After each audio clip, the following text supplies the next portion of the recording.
Hey viewers, welcome back to the Money Catalyst channel where we navigate the financial storms together. Today we're diving headfirst into the tempest of real estate amidst a world with interest rates that are, let's be honest, reaching heights we haven't seen in a while. Have you been catching up on the latest news, swiping through YouTube, or deciphering the latest trends on Twitter? Or perhaps you've had that one friend who's suddenly become a real estate expert. They might be onto something.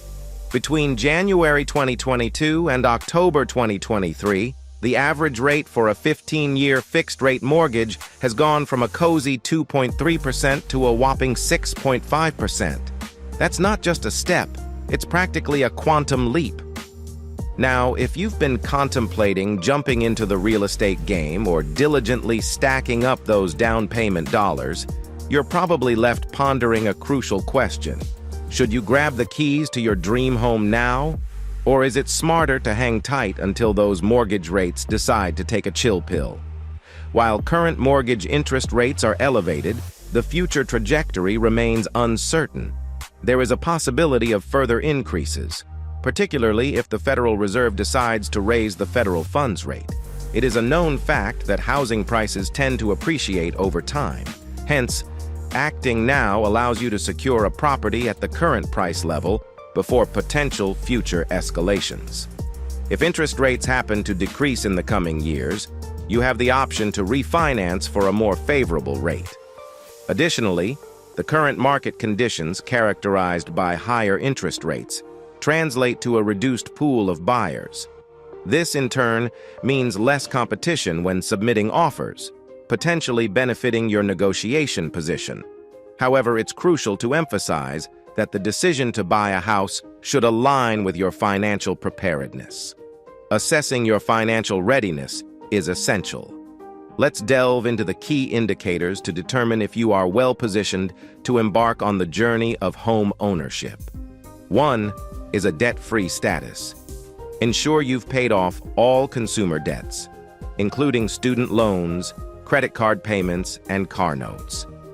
Eliminating these debts provides more flexibility in your budget, a crucial factor for successful home ownership. How about an emergency fund? Possess a complete emergency fund equivalent to 3 to 6 months of your typical expenses. This financial cushion will determine whether unexpected home maintenance issues, like a malfunctioning HVAC unit or appliances, become a catastrophe or a manageable inconvenience. Let's talk about substantial down payment. If you're a first-time home buyer, aim for a down payment of at least 5 to 10%. Ideally, a 20% down payment is even better, as it exempts you from the additional cost of private mortgage insurance, PMI, which can significantly impact your monthly house payment. Last but not the least is affordability check.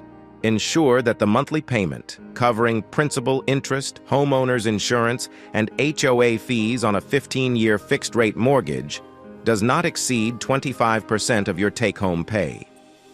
Crossing this threshold risks leaving insufficient funds in your monthly budget for other crucial financial goals, potentially leading to being house poor. Considering whether now is the right time to buy a house naturally leads to the question, will mortgage rates go down in 2024? The answer, well, it's a bit of a mixed bag depending on who you consult. It all hinges on the unpredictable dance of the Federal Reserve.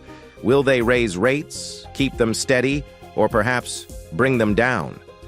Now, even if there is a dip in mortgage rates in 2024, it's crucial to manage expectations. Don't hold your breath for a drastic plunge reminiscent of the 2–3% range we saw back in 2021. The housing market isn't on the brink of a rate revolution. Take the National Association of Realtors, for instance. They're optimistic about rates going down in 2024, but their crystal ball shows a modest 0.5% drop, from 6.5% to 6% by year-end. Sure, a lower rate is appealing, but let's break down the numbers and see if it's worth the anticipation. Imagine you bought a $350,000 house with a 20% down payment and a 15-year fixed-rate mortgage at 6.5% interest. Your monthly payment, principal plus interest, would be $2,439. Now, if the interest rate shifts to 6%, the change is not exactly earth-shattering. Your monthly payment would decrease to $2,363, a mere $76 difference.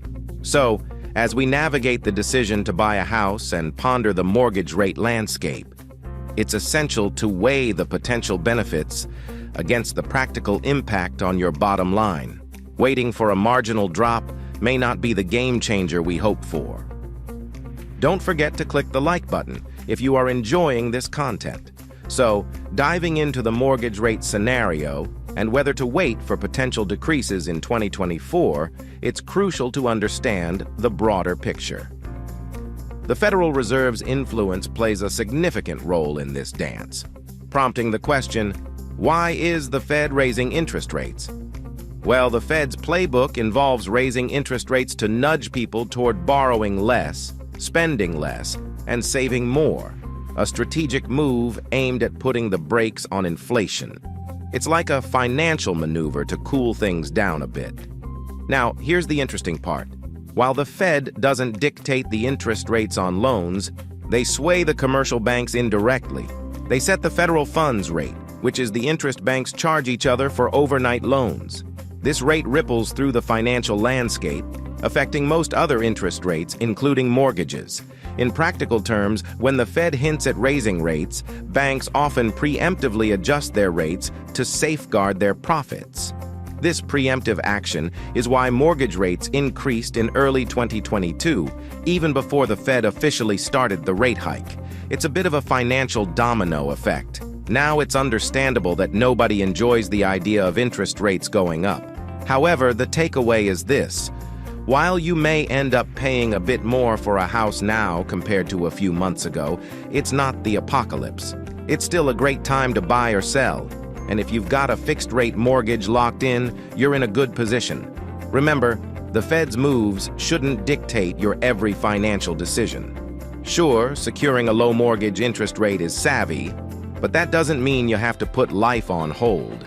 You get to call the shots on when to buy, sell, or refinance based on what aligns with your family's needs, not just the fluctuations in Fed policy. As we navigate the twists and turns of the housing market and the ever-changing landscape of interest rates, it's clear that the decision to buy a house is a personal one, influenced by various factors. While we've delved into the considerations of timing and the impact of the Federal Reserve, it's ultimately about what makes sense for you and your family.